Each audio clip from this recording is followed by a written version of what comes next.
Hey now, and welcome to Quantum Drive. I'm Rob. I'm Katie. And our ongoing mission is to discuss every episode of the Orville. Today we are talking about Season 1, Episode 10, called Firestorm. It is written by Cherry Chivat Pravat Dumrong and directed by Brannon Braga. Before we get into the episode, we have no new reviews this week, but remember, if you would like us to read a review on an upcoming episode, all you need to do is go to Apple Podcasts or iTunes. They're one and the same now. Go to Quantum Drive, leave a 5-star review, and then write a review below, and we will most likely read it on an episode in the future. If you'd like to email us, ask us questions, or leave us comments, you can do so by emailing quantumdrive@thegeekgeneration.com.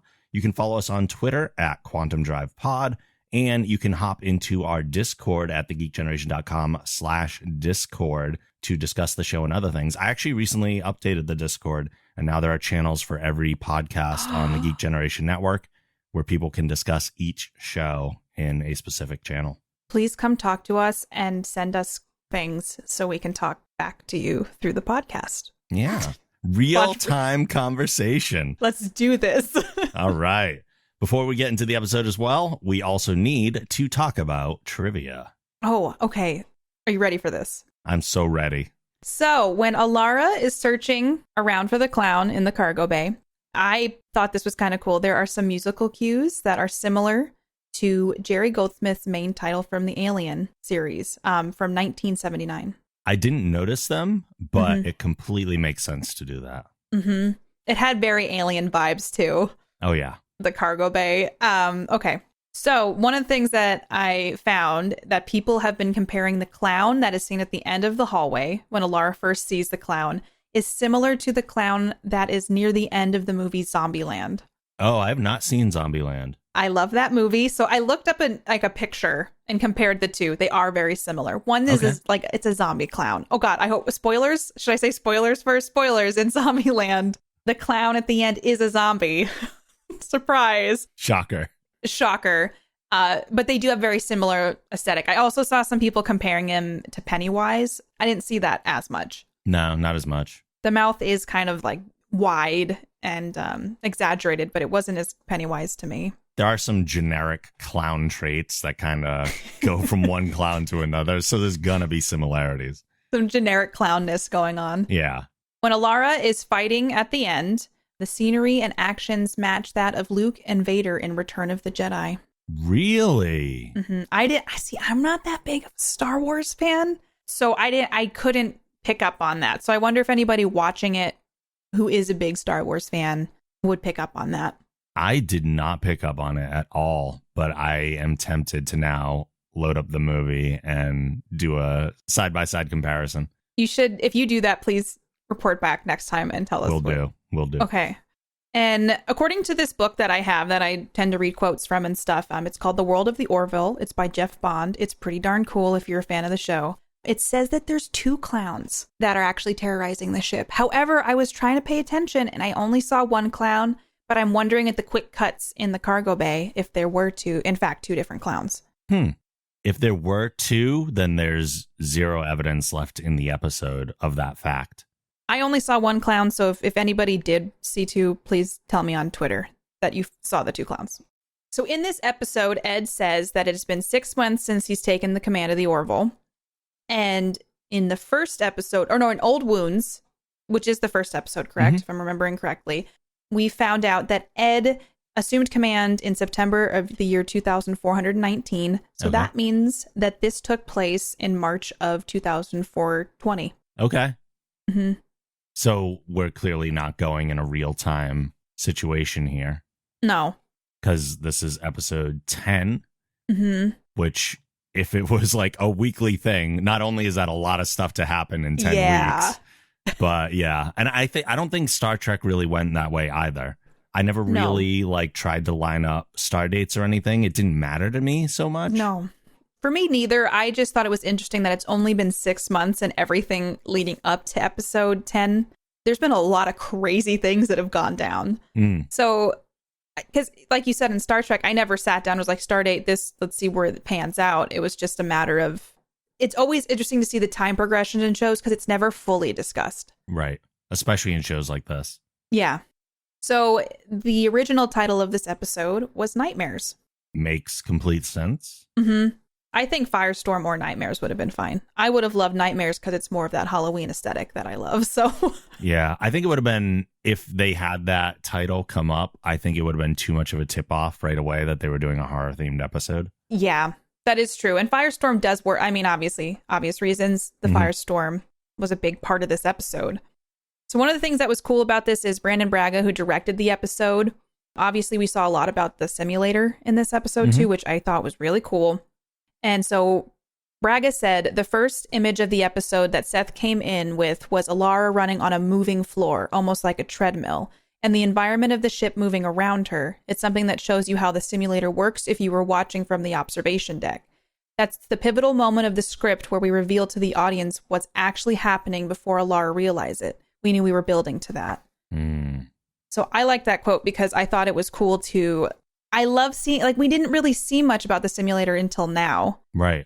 And just that how complicated that system must be for her to be able to run. And like the environment, like when you really think about what a simulator is, it's a square room. Yeah. And how they move around. It was kind of a neat, I didn't have to headcanon it. I got to like see how it actually works. Yeah. I always try to figure out kind of scientifically how things would make sense. Obviously, you can't go 100% because that's why it's science fiction. But to have one person be in the simulator and actually seeing all the stuff that was happening there, and then people in like an observation deck who couldn't see the other stuff is super confusing to me, because why wouldn't they see that as well? Like, what is Alara in or around right now that's allowing her to see it that's different from the people there? If they're looking at the same stuff, it's such a weird question to propose. It was weird to me that you could be having a simulation and somebody could just be on an observation deck watching you. And there are things that, I don't know, like you could do anything on the simulation deck. Like it's kind of weird that somebody could just come in and be like, all right, I'm going to see what's happening. Yeah. Be like a voyeur's fantasy. I don't know. It just seemed, maybe it's just for high clearance people who need to get in there. But that opened a lot of questions for me about the observation deck. Fun fact about Seth MacFarlane and Adrian Palicki, they're both deathly afraid of spiders. Oh, did not know that. I'm not a fan. I'm not a fan of spiders either, so. I think they're fine. They don't bother me so much. I don't get that. I don't get that at all. They kill other insects. I know, but they're scary. Yeah. Have you seen them up close and their little creepy legs and their 8 eyes? I assure you I've seen spiders. Well, look closer next time. All right. Makeup designer Howard Berger, he created, obviously, the makeup for the monster clown. And he had this to say about it. I had Seth Austin, the actor who played the monster clown, go to K&B Effects for life casting so we could make sure the prosthetics fit him and would move with his face accordingly.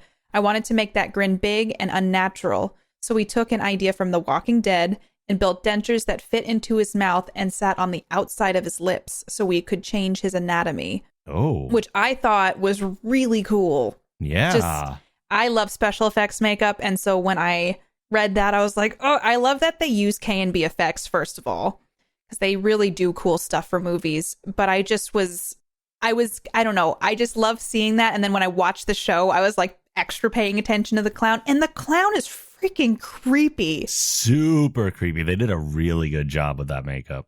They did. So I thought that was it makes me so happy that, because I love The Walking Dead for so long, that K&B Effects is just, anytime I see they're involved with anything, I fangirl a little bit. When Grayson goes into her room and falls into the black hole, essentially, or almost falls in the black hole, this is kind of a continuity error. There's a large red mark on her forearm, but when she gets pulled out by Alara in the next cut, the mark has disappeared.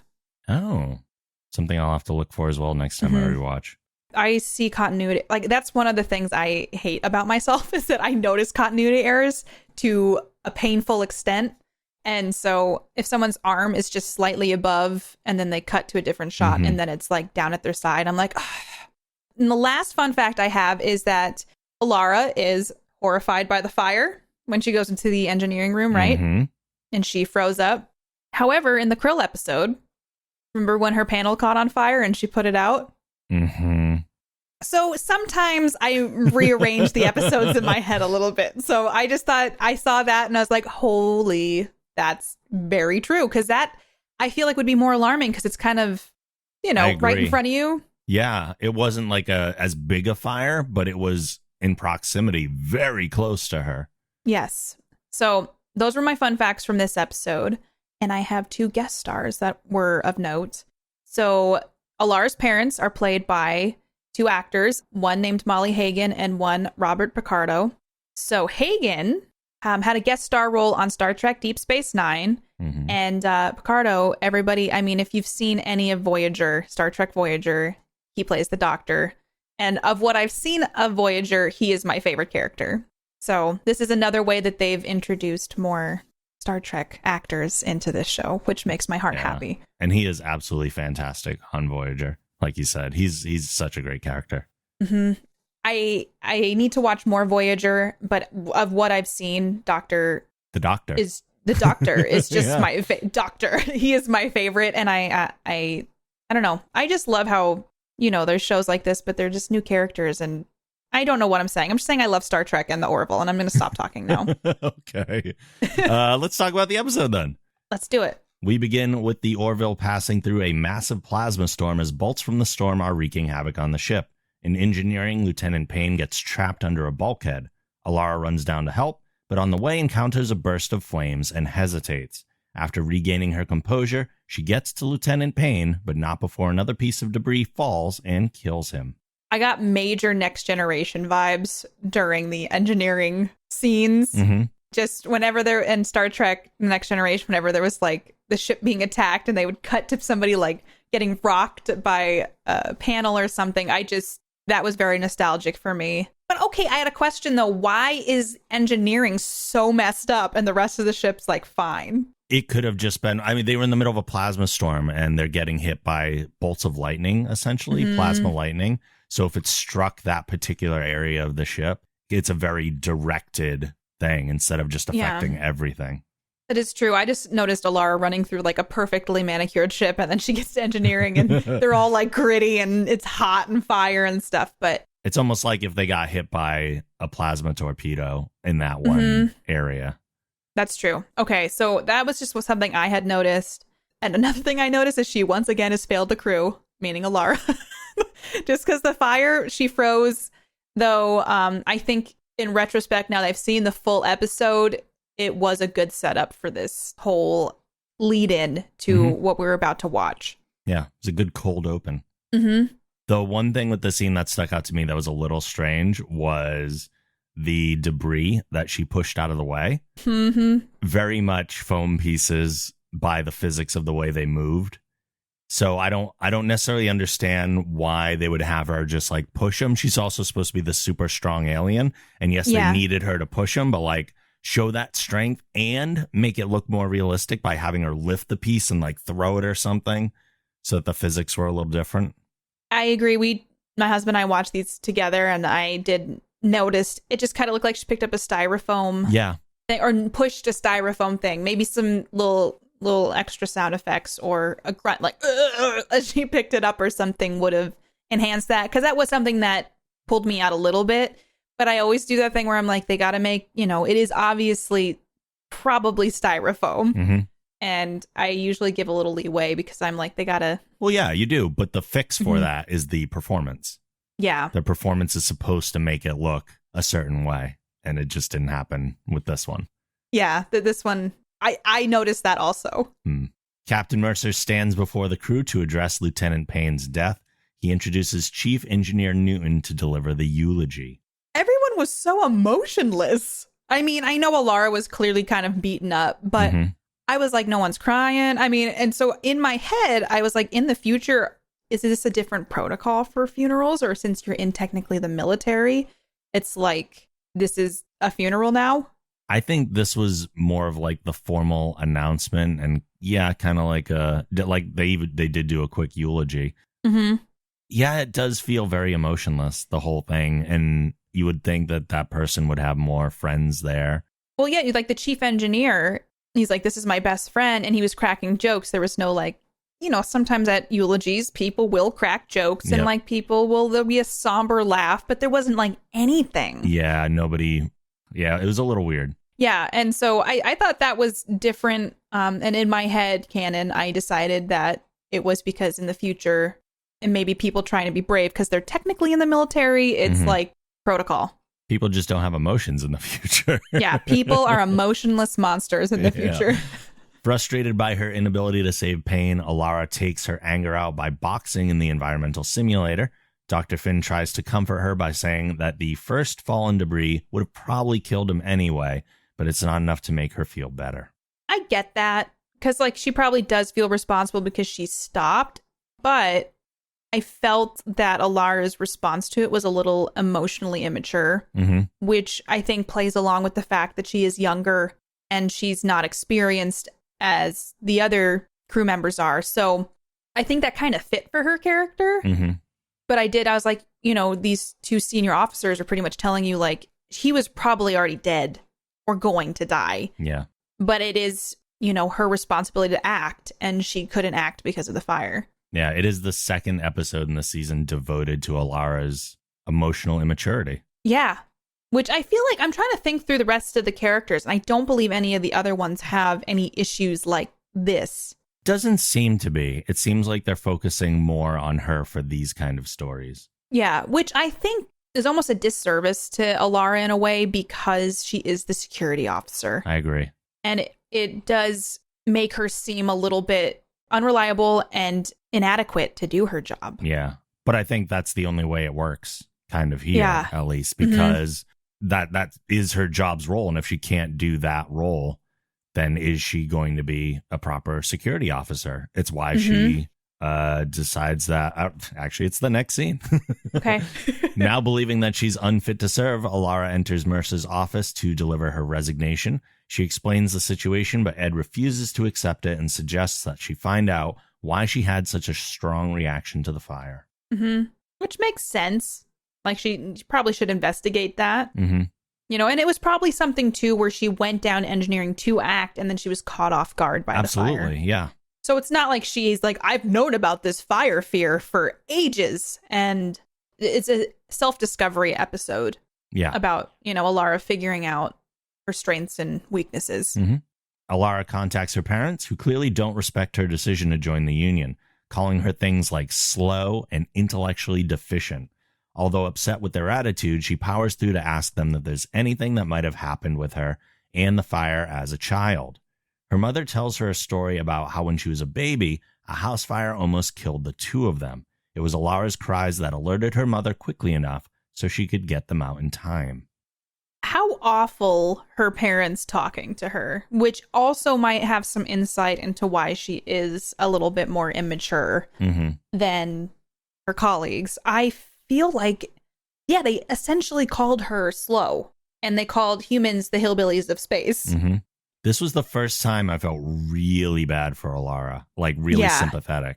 And I think it did a good job. I mean, I wanted to love the parents because I know both the actors, and I'm like, they're so great, but they were such jerks to her. Yeah.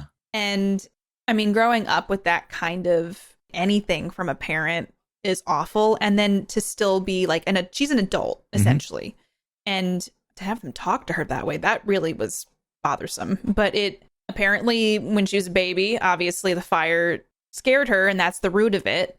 But I couldn't get over how they treated her. I got to give Alara credit, too, when this is clearly standard Chilean culture. And she doesn't treat anybody like that. No. It's clear that Chileans don't join the military or aren't known to do that, and that what she's doing is very out of the mold. But her parents' expectations of her and the way they speak to her, no wonder she left. Yeah.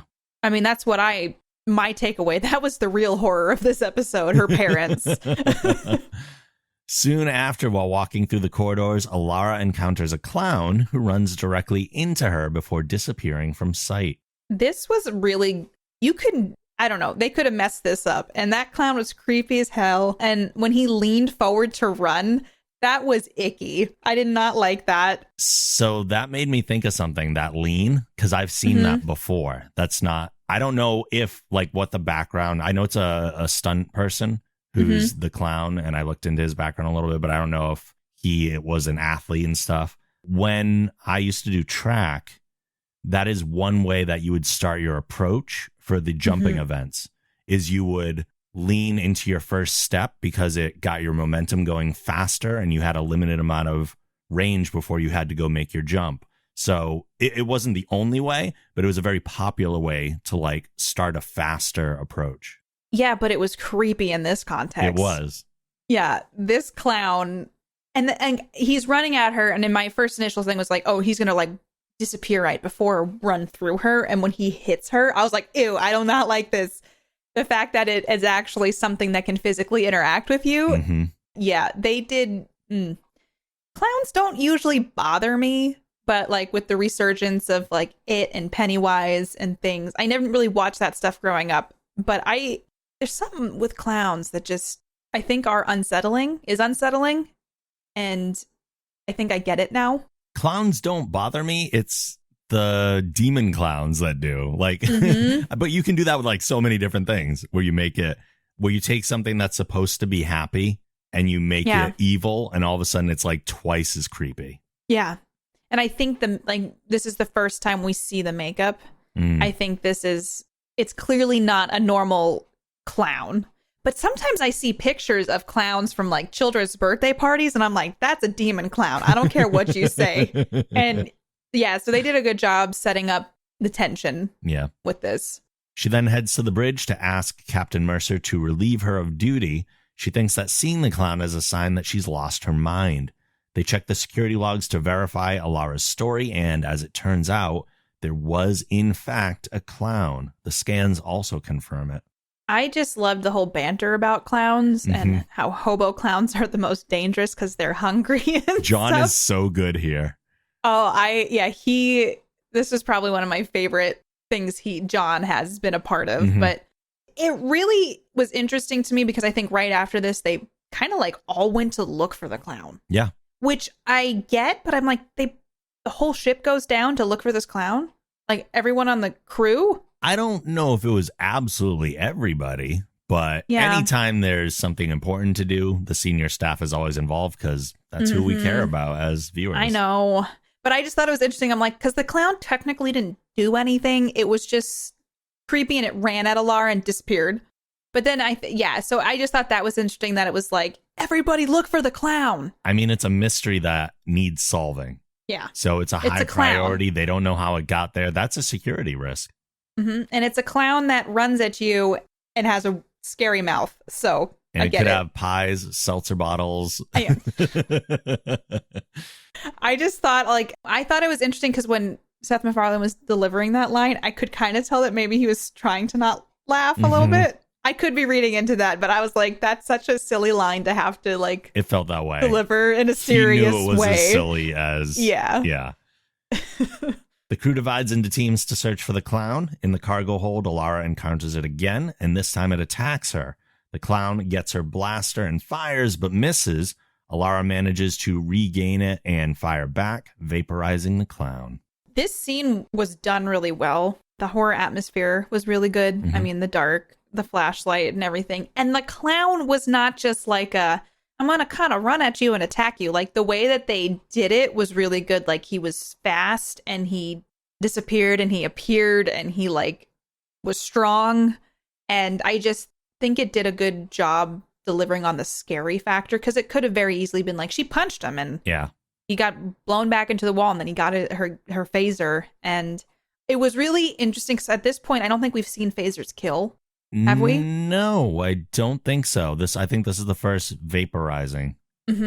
And it was interesting to see that almost burn, like the sparks. It was a good effect. Yeah, it was a really cool effect for how the phasers on Kill work, which is, it's beautiful, but awful at the same time. However, it was an evil clown, so I don't feel so bad about liking how it looked. And also not even a real one. Yeah. Hey. At the time, I didn't know. That's true. Same. In the conference room, it's decided that the Orville will go to yellow alert while they learn more about what's going on. Later, Kelly is heading to her quarters, but when she opens the door, there's an empty void on the other side. Alara is able to grab Kelly and save her before she falls into it. This was way more terrifying than the clown, in my opinion. Oh, see, it wasn't for me. I was like, oh, that sucks. I mean, I'm glad she was able to... My thought is, like, she opened the door and just, like, blindly stepped in, which I guess makes sense because it's your home. Yeah. But I just feel like, wouldn't you feel a different rush of air or something to maybe warn you that... I guess maybe it's too late. It's all happening so fast that... It was just a really interesting way to kind of see that go down. And luckily, Alara was there to pull her out. Only about a half step away. Believing that something might be wrong with the crew as a whole, Ed asks Dr. Finn if there's a medical explanation to what they're experiencing, but she's not convinced. Bortus comes in to inform them that there was an alligator in the cargo bay, but he crushed it. Bortus is by far my favorite, and... Even like earlier when he showed up for the simulation and he's dressed up in that like old timey the Victorian outfit, yeah. And just the fact that he crushed an alligator. I do think it's interesting that Claire is almost negating it. But like Ed said, it's like a shared consciousness of the fear, like a brain disease or something. Yeah. And I don't know. I just thought like so far they've touched on so many actual horrifying things that for an episode that's horror themed, there's something in this episode that will bother somebody. Oh, absolutely. Yeah. And that's what I didn't remember the episode fully because obviously we'd watched this before a long time ago. I didn't remember some of this and I was like, damn, this is more creepy than I had originally remembered it being. For sure. Claire agrees to do a brain scan on each of them, starting with Alara. However, when Alara's on the examination table, Claire locks her in her restraints. Nurse Park enters sickbay and attempts to free Alara, but Claire shoots and kills him. Before Claire can cut Alara open, she breaks free and knocks her out. Nurse Park being killed was like the first thing in the episode where I was like, oh my God. Like, yeah, the first time that I watched this and that happened, I actually was really sad. I was like, but I liked Nurse Park. And like, he's only been in like one episode prior. Just the last episode. He was like kind of the hero of it because he came up with the pheromone kind of stuff that they used from Derulio. So I feel like they knew it was going to be a gut punch when Nurse Park went down. That part made me sad, but I will say Dr. Finn, the actress did such a good job playing a creepy as heck person because I was uncomfortable, to say the least. Where was everybody, though? Like, that was one thing. Yeah, but I think knowing what this episode is, you can just explain it all in the very easy, like, oh, that's what they wanted it to be. I know, but I just kind of was like, if the whole, like, Ed was there and Bortus and let's do the brain scan, I guess it makes sense that they all left. But, like, it was dark. And, yeah, it was a really creepy scene. And I was gutted when Nurse Park went down. Same. The stakes were elevated at that point. After locking Claire in the brig, Ed interrogates her but finds out nothing. She seems to just be saying creepy things and taunting them. Again, kind of taking the performance that she just started and elevating it. This was the part that really disturbed me. She did a really good job at being an actual... It was very Event Horizon, if you've seen that movie. It was cool to see the brig. That was something I was like, that is sweet to see like how the force field works and everything. But she was, even when they introduced humor with Bortus, she's like, get me a pizza. And Bortus is like, what kind of pizza? Like, I was still like, this is disturbing because you see Dr. Finn as such a kind of, she's the good in a lot of this. And so when she just does a 180, it's horrifying. And plus she's also the doctor on the ship, the chief medical officer. So yeah, this was also part of the episode where I really kind of was questioning what was going on because it's the first thing that isn't just manifested. Like the clown appeared out of nowhere, the void appeared out of nowhere, but now there's a member of the crew being affected and altered in some way, and now it's like different stakes. Something shifted in that scene where Nurse Park died and Claire almost got possessed. Totally. Back in the conference room, the senior staff is going over theories when suddenly a swarm of spiders fills the room. They run out and Ed grabs a blaster, but when they open the door again, the spiders are gone. They make a plan to take the ship back to the plasma storm to see if they can learn more. My favorite part of that whole scene is when Kelly says, I'm going to talk out of my Mortis. And then Isaac says, please try to enunciate. And I remember that being that made me laugh so hard the first time I watched that episode that my husband and I quote it quite frequently. And I forgot that it was in this episode, and that just brought me joy. But the spider thing is awful, and I hope that never happens to me. Yeah, same. The thing made me think of Ace Ventura. Oh my gosh. Yeah, I just went down a whole rabbit hole in my head. Yep. Of very many scenes. As Alara and Gordon open a lift, they're attacked by a giant spider. They flee, but Gordon is knocked down and eaten before the spider runs off. She tries to make contact to alert the others that Gordon is dead, but no one responds. So for me in this, as soon as Gordon got killed, I knew that what was happening definitely wasn't real. Because as soon as they killed a member of the senior staff, I was like, oh, okay.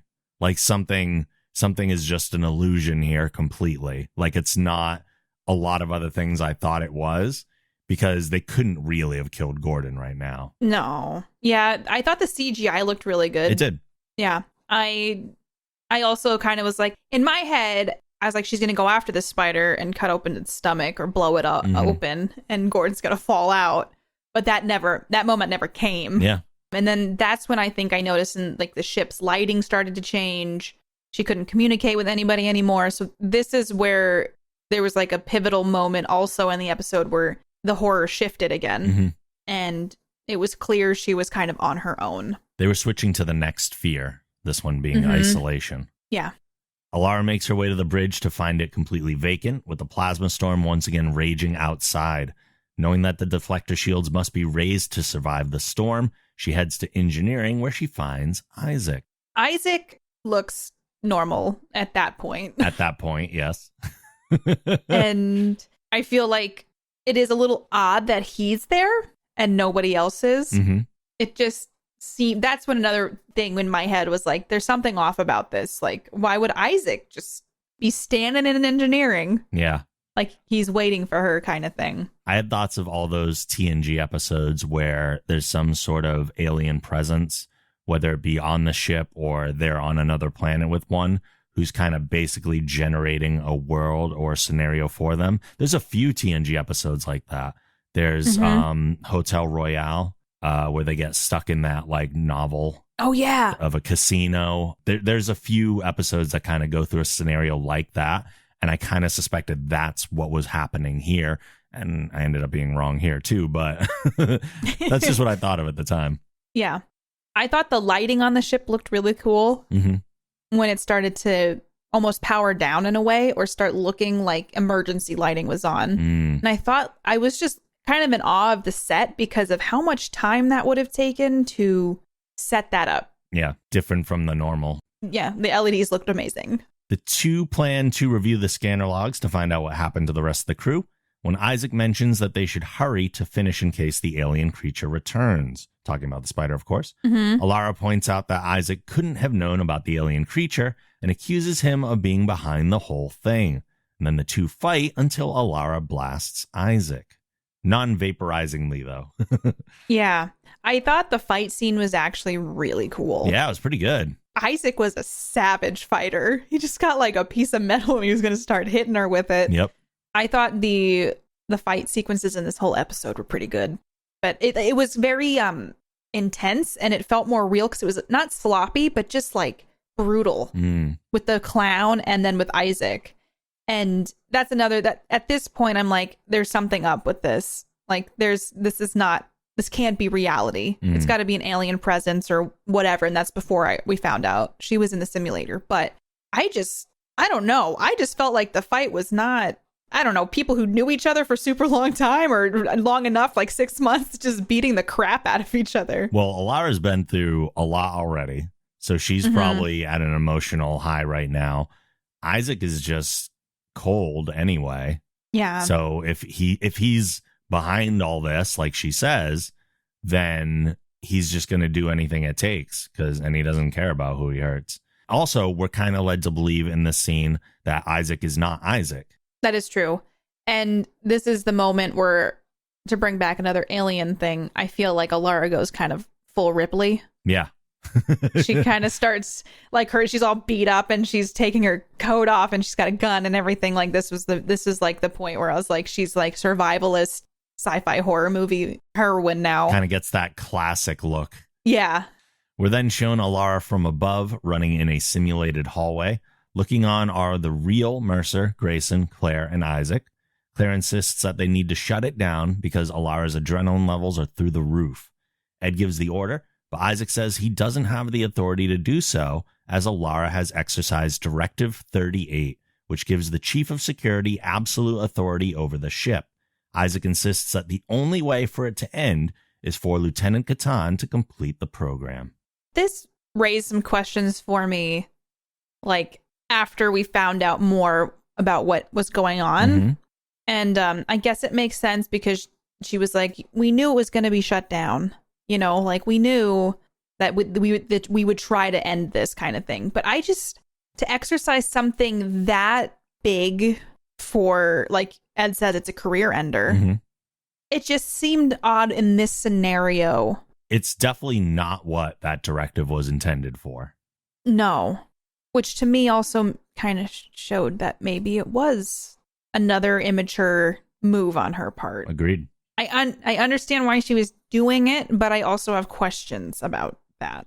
Once we learn here that this is Isaac's doing, that in the sense that he created the program, it made the mistake of Isaac in the program more unlikely. Yes. In the sense that Isaac doesn't make those kind of logic mistakes. So for the one that he was programming to also make that logic mistake didn't sit quite right. I wish there was another way they could have had Alara discover that something was off. Yeah. And like, not to jump ahead, I just have like thoughts about the final discussion. We can get to that. Yeah. Back in the simulation, Alara fights Isaac again before securing a shuttle to escape. Isaac detonates a container that creates a wall of flame in front of the shuttle bay exit. After a brief hesitation, Alara flies through it and away from the Orville, which is then destroyed completely by the storm.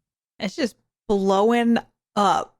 Yeah, I thought there was still kind of like a fight in the cargo bay. I guess the cargo bay, which I thought was pretty cool too with Isaac, but she confronts her fear and she goes through the firewall. Even if she's completely protected by a shuttle, but you know. It's fine. But the thing too is that like it also, the Orville was destroyed, which is a pretty big moment, I feel like. And again, not to jump forward, but that also, I have some thoughts about, her reasoning behind doing this. See, I don't want to jump ahead. Okay. That's all I have about this scene. Sure. The shuttle then vanishes along with the rest of the simulation. Alara is stunned to find out that not only was she in a simulation, but it was her own doing. Ed explains to Alara that she asked to be put in a simulation that would test a variety of fears to see if any caused the same reaction as she had to the fire, so that she'd never be caught off guard again. A short-term memory wipe from Dr. Finn made it so that Alara would think the experience was authentic. It's not how you do things. It's not. So she definitely has PTSD now. She literally watched Gordon die. The Orville blew up. True. Isaac, I feel like no matter even if she knew it was all fake, she would have trust issues with Isaac now. Like, there's just so much about this that, like, shows it's an immature plan. And she should have been reprimanded for it. Oh, I agree with that. So when at first I was like, why is she confused? Like, I literally was like, wait, why is she so confused about, she set this up? And I just thought, like, she tricked the doctor to give her a memory wipe so she could do this. But if she had the memory, I don't know. There's just so many things that I just went, regardless if she wanted to uncover any fears that she may have had, this was not the way to go about it, because she needed people to explain to her after the fact what had actually happened. True. What were your thoughts, Rob? I did like Bortus in this scene. Oh, me too. I am feeling very self-conscious. May I leave? He's still my favorite. Like, I just, yeah. As soon as he gets called out on his. What was his fear again? I don't remember. Was it isolation? No. Kelly's was isolation. I can't remember what Bortus's. Yeah, I don't remember what Bortus's fear was. I don't remember either, oddly enough. Despite invoking Directive 38 without just cause, Ed commended Alara for handling every situation that was thrown at her. And the final scene is of Alara in bed for the night, smiling, which was a weird and unnecessary scene to end on. That would have been perfect for me as a horror fan, as if like she's going to sleep and then for like a fraction of a second, like a clown like flickered in the background or something. But I know that's not what, like, I was waiting for it. I was like, come on, show me that little Easter egg thing at the end. Yeah. But after what she had just gone through, unless she had some sort of mental rehab, there's no way she would be going to bed smiling. No. She just literally went through hell. So I feel confused about Alara in general, because she is doing very immature and dangerous, and psychologically what she did was wrong. Mm-hmm. And yeah, she could take everything on like a champ, and she defeated her fear of fire, and now is not super, can take on a clown. It just feels like she really should have thought this through better. Just even with her constantly saying, take me out of command, like she's just not ready. So she should really not be in the position that she's in. For senior staff to constantly be telling her that she's good at her job and to stop questioning herself is not how your security officer should deal with anything. The way it ends too, with her laying down in bed, like they could have cut this episode when she says, see you in the morning, like after the kind of debriefing. And they had that scene that was like just on her face, and they could have cut to the Orville flying in space as it normally is. And then the end credits. Like, I understand, and this was a thing Star Trek did too. I understand the need to wrap everything up in 45 minutes and then kind of be done with this episode and then move on to something else. So a lot of the times, even with TNG episodes, it did felt a little rushed at the end of episodes. Like, well, everything's wrapped up in a nice little bow and it's all really convenient and stuff. And yeah, they do that here too, but I can forgive that. But it was a really odd scene to have her like just laying in bed and smiling. That was, I don't know, it just didn't work. Well, especially for the fact that it wasn't just, it was psychological horror that was affecting her, and like Gordon watching him die, Isaac being a double agent, if you will. It just doesn't seem like a pep talk in the captain's office would really be the thing that makes you go. It just seems like whatever people tell her is what she goes with that day. We've run into that before. So this is not new behavior for her. Yeah, so there's just stuff about Alara where I really want to like her, but she really is not adequate for a security officer job, and she's just not making smart decisions. She overrode security protocol so she could put herself through a simulator that she wouldn't even remember after she got out of it. Oh, the simulator she remembers. She remembered like that she set all this up? Not that she set it up, but she remembers everything that happened in the simulator. Yeah, but what I mean is that she doesn't remember that she set it up to be in the simulator. Yeah. So she doesn't even remember doing Directive 38. Just all these things that are not decisions to be taken lightly. Yeah, she cleared her conscience of all the things that she shouldn't have done, except for the mistake she made, or the hesitation of, quote unquote, letting one of the fellow officers die. Yeah, and so the fear might have been real or more authentic because she didn't remember that she did it. But I just feel like we're in the future now. There has to be other ways where you can do like cognitive behavioral therapy or something to confront things, put yourself in different scenarios to see what scares you and what doesn't. Because also the main security officer was out of commission without memory of what happened prior. Also true. Yeah, like what happens if another situation comes up and she's stuck in this program until it ends. Mm-hmm. So there's just those are the things that the ending did kind of tightly wrap it up with a little bow and stuff, but it wasn't how I feel it should have been wrapped up, because it just felt a little bit, after that stuff, I would need therapy for years. That many things all at once, probably. Yeah. Mm-hmm. Yeah.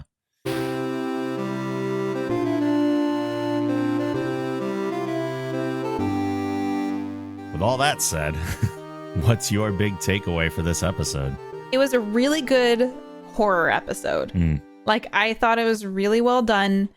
The fears, it all flowed very well. I felt like from fear to fear, it never felt jarring or like, oh gosh, what's happening? Like, it was very buildable tension, and I really liked that. And I'm a sucker for scary things. I feel like this was fun to watch. Mm-hmm. Didn't love the ending. Still a little disappointed in Alara's decision making. But overall, I did like this episode, and I liked what they did with it, because like they've had like somewhat themed episodes. This would be like a horror movie themed kind of episode, and it could have been done really, really not well, and it was done in a way that was enjoyable to watch. It wasn't super scary, but it was creepy, and it held up its own scare factor. I just maybe didn't love how Alara's just kind of okay at the end, or that her decisions weren't reprimanded. She shouldn't have done that. I agree. I think this is a fine episode. It's probably like a mid-tier one for me. It's not like one of the better ones. It's certainly not one of the worst ones. It's a fine episode. There's nothing necessarily hugely wrong with it, and it's a fairly enjoyable mystery as you're getting through a lot of the stuff. Like we said a lot of times, it does continue to highlight just how immature and unprepared for this job Alara really is. And yeah, she ended up handling all the situations the simulation threw at her, but that does not discount how irresponsible she was for invoking Directive 38 in the first place. As Ed mentioned too, doing so for no good reason is a career ender. And she was just like, well, I have the ability to do that, so I'm just going to do it, and whatever happens, happens. Like, that's not the way that you deal with these things at all. From a storytelling perspective, I thought it actually kind of hurt the episode a little bit to do the reveal before Alara completed the simulation. So when they do the cut, I know I didn't know this until you told me at the beginning, that shot of them in the observation room looking down was kind of the first thought of what they were building to. Mm-hmm. But I thought showing us that early kind of took away a lot of the tension from everything that happened after it, because now we know as the audience. So they could have tried heightening the tension by having Dr. Finn showing the concern for her, but it didn't equal the tension of knowing what was actually going on. So getting that reveal early made everything just a little less interesting. Like in my brain, if you take that scene out, and I guess that they kind of wanted to explain Directive 38 before talking to her about it, but they could have done that later on. Yeah. But if you pull that scene out and we're left wondering until after the Orville blows up, and then right, and then the environmental simulator turns off around here, and you're like, wait, what? Yeah. It would have been more of a mind trip for us as a viewer. And I would have appreciated that more. Yeah, I think it would have been more not memorable. The episode is pretty memorable. Like, I feel like when Nurse Park dies, it would have been another gut punch. Like, oh my God, what? They just blew up the Orville, and then she falls out of the shuttle, and then it's like, before commercial break, Ed comes in and is like, I can't believe you did this. And then they come back and explain everything. Yeah, I agree with that. I think that it was an interesting choice to do it that way, and I think it was an unconventional choice. But I think maybe there was a lot to explain with Alara for how she did it. So I'm wondering if they just needed it for time constraints and to have it flow. That maybe, although I think if they just kind of took the time, if they remove that scene, you get a little extra time, and just move that exposition to the end when they're having the meeting, and kind of they're explaining it to her anyway at the end. So why not just add a little on there? And I agree, though, like if they had, it would have been pretty crazy reveal if she fell out of the shuttle.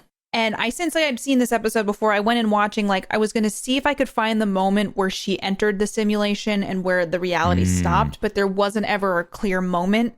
No, and I think that's very much on purpose. Which makes sense, because then as a viewer, you can't go, oh, that was weird. Like, what's going on? Yeah. But since I knew about it going in, I was like, I'm going to try. But there was nothing because it was pretty seamless. I do think that having an ending that was more of a big reveal would have been better, but then there's still all the stuff we need to explain about Alara. So ultimately, just fine. It was a fun episode. Yeah, it's totally rewatchable. It's fun. It's different because I was slowly deconstructing as going through the episode as to like what it could possibly be that was causing this, and never at any point was I like, oh, she's in a simulation. Yeah. Like, not a simulation in the sense that they're in the environmental simulator, and especially that she did it to herself. So it's a nice twist at the end. I just wish it was a twist that had come as the very last thing that we saw. Not very last, but right before the explanation as to everything. Yeah. Yeah. No, I can see that too. I think that would have been a really interesting choice. And I think it would have been more of like a thing. Yeah. Which was kind of negated, but it was more like, what's going to happen to Alara now? Is she going to get in trouble kind of thing? Right. The stakes were totally different at that point. It just kind of changed it. Yeah. So before we get out of here, as we always do, Katie's husband, Mark, is a big fan of the Orville as well, and will leave us with his 1-sentence review.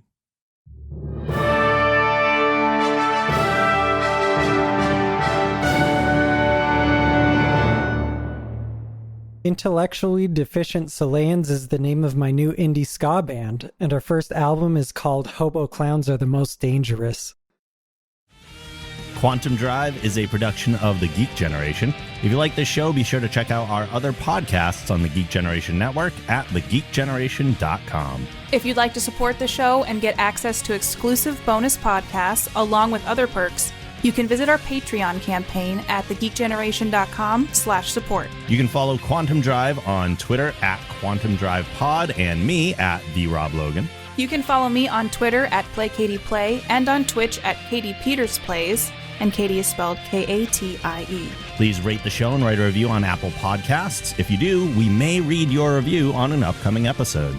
Finally, questions and comments can be sent to quantumdrive@thegeekgeneration.com.